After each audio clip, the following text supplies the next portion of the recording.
ఈరోజు ఒక ప్రధాన పత్రిక ఫ్రంట్ పేజీలో నాకు ఒక వార్త భలే విచిత్రంగా అనిపించింది.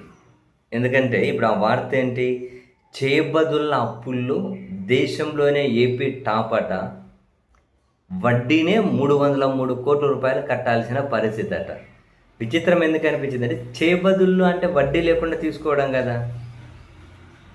వడ్డీ లేకుండా తీసుకుంటే చేబదుళ్ళు అంటారు. ఆ చేబదుల్లో ఏపీ టాపు సరే బాగానే ఉంది.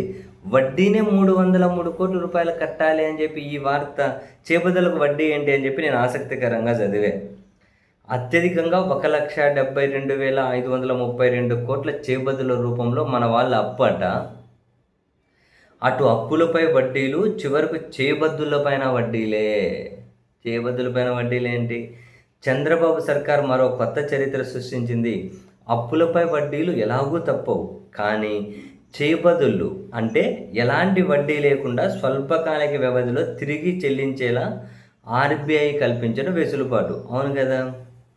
రాబడులు, చెల్లింపుల మధ్య స్వల్ప విరామంలో ఆర్థిక వ్యవహారాల నిర్వహణకు రిజర్వ్ బ్యాంకు ప్రభుత్వాలకు దీని ద్వారా వెసులుబాటు కల్పిస్తుంది. అవును, అయితే చంద్రబాబు సర్కార్ దీన్ని సద్వినియోగం చేసుకోవడంలో విఫలం కావడం, సకాలంలో తీసుకున్న అప్పు తీర్చకపోవడంతో చేబదులపై ఏకంగా 303 కోట్లు వడ్డీ కట్టాల్సి వచ్చినట్లు కంట్రోలర్ అండ్ ఆడిటర్ జనరల్ అంటే కాగ్ నివేదిక వెల్లడించింది. ఓహో, మనం ఎవరికైనా చేబదులు ఇస్తాం, ఇవ్వకుంటే నెల 2 నెలలు 3 నెలలు చేశారనుకో, అట్లా సంవత్సరాలు ఎల్లదైతే ఏం చేస్తాం?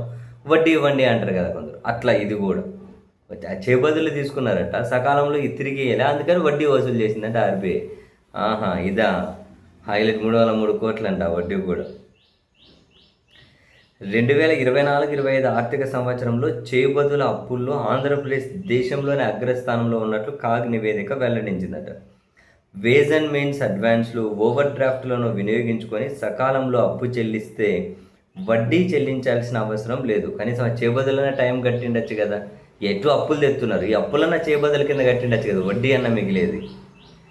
అయితే సకాలంలో అప్పు చెల్లించకుంటే అత్యధిక వడ్డీ కట్టాల్సి వస్తుందట. 24-25లో దేశంలోనే అత్యధికంగా చేబదుళ్ళ అప్పులు చేసిన చంద్రబాబు సర్కార్ ఆ అప్పును సకాలంలో తీర్చకపోవడంతో ఏకంగా 303 కోట్ల మేర వడ్డీ చెల్లించింది.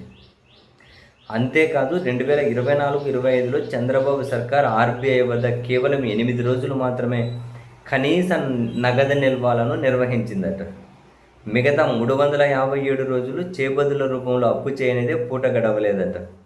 ఇది చంద్రబాబు సర్కార్ ఆర్థిక వ్యవహారాల దక్షత అని ఆర్థికవేత్తలు విమర్శిస్తూ ఉన్నారట.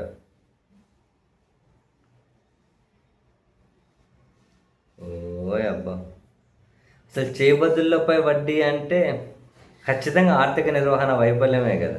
చేబదులు కూడా వడ్డీ కట్టుకునే పరిస్థితిలోకి వచ్చామంటే ఇంక మన ఆర్థిక క్షీణత, మన వైఫల్యం ఎట్లా ఉందో, మన ప్రభుత్వ వైఫల్యం, దానికి ఇంక మనం ఏం చేస్తాం?